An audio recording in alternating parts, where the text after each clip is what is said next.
pessoal, tudo certo?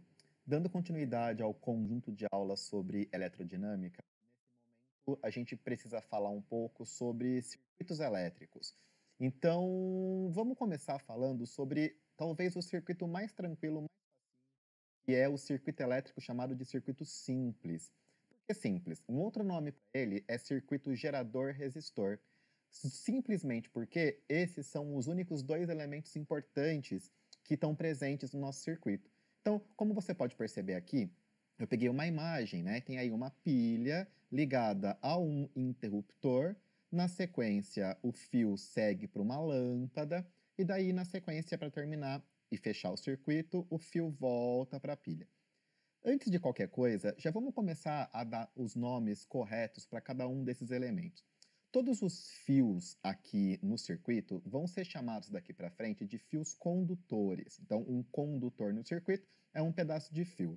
É muito importante que a gente entenda que na maior parte da eletricidade do ensino médio, os fios condutores, eles não apresentam nenhuma resistência à passagem de corrente elétrica. Então, ele só vai ser usado aí para conduzir a corrente elétrica, mas ele não vai ter nenhuma outra grande participação além disso. A gente tem, obviamente, o gerador, né? Nesse caso é uma pilha, poderia ser uma bateria, poderia ser a tomada da sua casa, na sua parede, mas toda vez que a gente se refere a um elemento no circuito como gerador, o gerador tem como função no circuito transformar alguma forma de energia em energia elétrica especificamente. Então, numa pilha, por exemplo, como essa que você está vendo na minha figura, a energia química do interior da pilha se transforma em energia elétrica. A mesma coisa acontece com a bateria, por exemplo. Lá nas usinas produtoras de energia, numa usina hidrelétrica, por exemplo, a usina hidrelétrica também faz o papel de gerador. Então, lá em Itaipu, por exemplo, eu tenho a energia potencial da água acumulada na represa, virando energia cinética quando a água gira as turbinas, e daí sim, essa energia cinética se transformando em energia elétrica, por exemplo, tá bom? Então, de qualquer modo, em resumo, um gerador tem como função transformar algum tipo de energia, seja ela qual for, em energia elétrica especificamente. Ao contrário, um resistor, aqui representado por uma lâmpada, tem como função pegar essa energia elétrica e transformar em energia térmica especificamente. Então, o gerador, ele fornece energia elétrica para o circuito e o resistor, ele consome energia elétrica do circuito. Ele tira, ele rouba a energia elétrica do circuito. Você até pode estar se perguntando assim, mas César, a lâmpada brilha, energia luminosa, por que você escreveu aí energia térmica? Isso porque, gente, as primeiras lâmpadas, as tais das lâmpadas incandescentes, aquelas que inclusive a gente nem encontra mais para comprar nas lojas, elas eram lâmpadas que brilhavam porque aqueciam. Então a lâmpada ficava tão quente, mas tão quente, né? O fiozinho ali, o filamento ficava tão quente que de tão quente brilhava. Então a energia térmica é que acabava virando energia luminosa, luz. Eu sei que as lâmpadas de hoje, né, as lâmpadas fluorescentes, as lâmpadas LEDs, elas funcionam por um outro mecanismo, mas ainda assim, como é bastante comum na física do ensino médio, a gente vai representar aqui resistores como lâmpadas, mas vamos lembrar que são as lâmpadas incandescentes, tá bom? Outros objetos, outras coisas na nossa casa que poderiam ser pensadas, interpretadas como resistores. Um chuveiro, né? Um chuveiro elétrico, ele transforma a energia elétrica em calor, em energia térmica que aquece a água de chuveiro. Ou, por exemplo, aquelas jarras para ferver a água, especificamente, né? A minha avó falaria que eles eram os bulidores, veja só, é o nome antigo para isso. Então, se aquelas jarras que fervem água, né? Aquilo também pode ser chamado de resistor. Um aquecedor, se você tem aí um aquecedor na sua casa, o aquecedor do ambiente aí, do seu quarto, da sua sala, é um resistor. Ele transforma a energia elétrica em energia térmica, né, em aquecimento. Então, tudo isso são exemplos de resistores. A gente pode encontrar resistor dentro de algum equipamento específico. Por exemplo, um secador de cabelo, ele não é apenas um resistor. A gente vai falar sobre ele mais para frente, mas dentro do secador de cabelo, como o secador de cabelo ele tem que aquecer o ar que sai dele, dentro do secador, você vai ter uma parte, né, um elemento de resistor lá dentro. Ou a chapinha, né, do cabelo, para quem usa chapinha, ou o Babyliss, esses vários exemplos aí, uma air fryer, por exemplo, tudo isso são exemplos de resistores. E para terminar, a gente tem uns interruptores, que nada mais são do que chaves que permitem que a passagem da corrente elétrica aconteça ou não. Então, quando o interruptor está aberto, a gente fala que o circuito está aberto e a corrente não circula. Quando o interruptor está fechado, ou seja, quando o circuito está fechado, aí sim a gente tem a circulação, a passagem da corrente. Mas é claro que a gente não vai ficar desenhando ou encontrando esses desenhos na nossa vida, né, do dia a dia aí, nos exercícios de física. A gente encontra, na verdade, os símbolos desses elementos. E é o que eu deixei preparadinho aqui para você. Deixa eu dar um zoom inicialmente aqui nos símbolos para ver se fica mais fácil da gente ter essa conversa. Então, a primeira coisa que a gente tem que entender é que os geradores, eles vão ser todos representados por esse símbolo que você está vendo aqui, né? Então, uma plaquinha, né? um risquinho mais curtinho, seguido, né, de um risquinho mais comprido. Qual que é a diferença entre os risquinhos? É a polaridade do gerador. Então, o risquinho mais curtinho, ele é o polo do gerador que tem a carga negativa, né, ou o polo negativo, e a gente tem aí a placa mais comprida que representa o polo positivo do gerador. Por que que isso é importante? Por que que a gente tem que saber quem é o negativo e quem que é o positivo?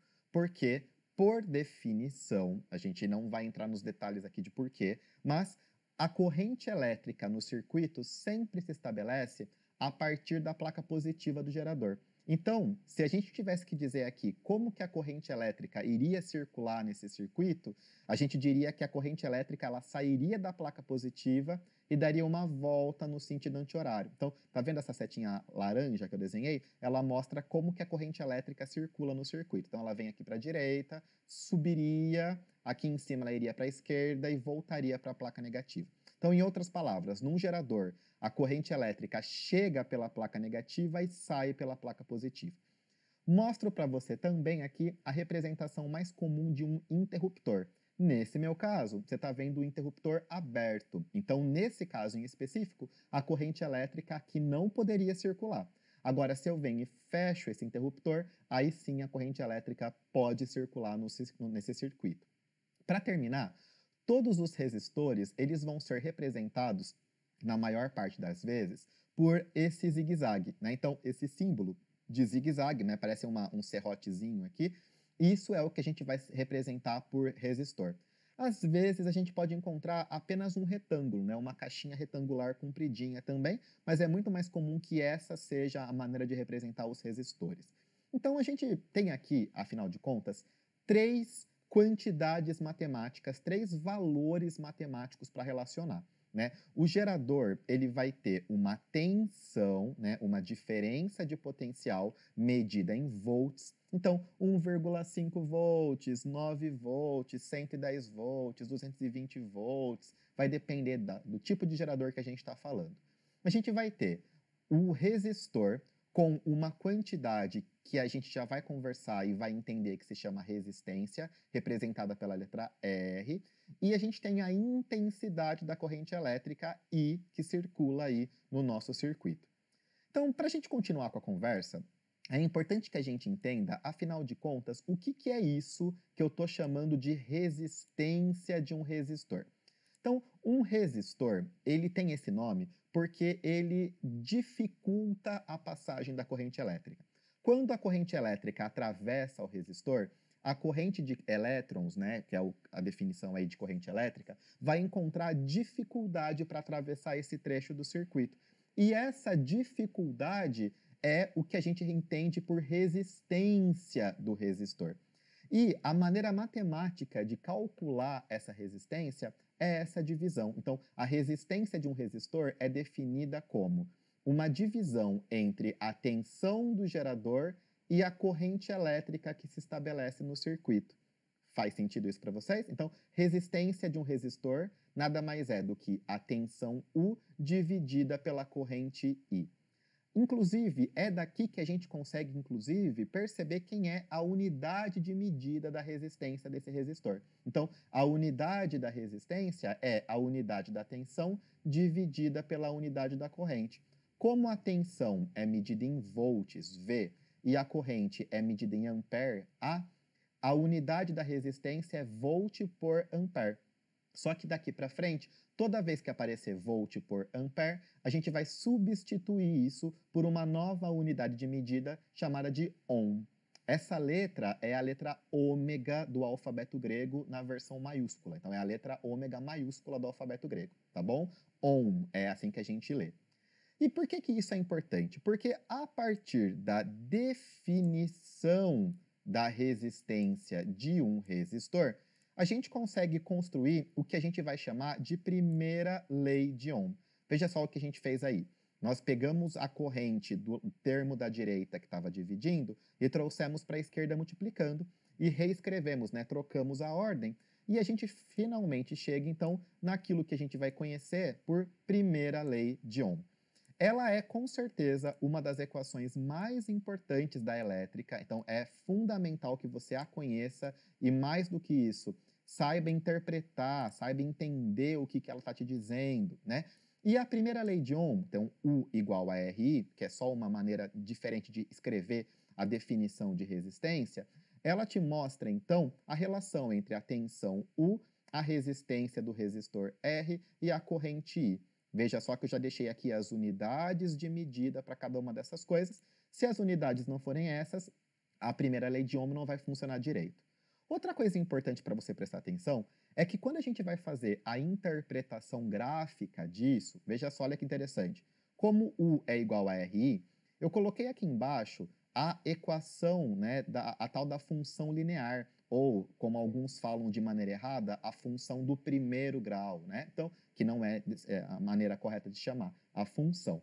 Então, a função linear y é igual a x mais b, a gente percebe que quando o U faz o papel de y e o I faz o papel de x, como eu coloquei aqui nos eixos do sistema cartesiano, o valor do R, né, da resistência do resistor, vai fazer o papel de coeficiente angular.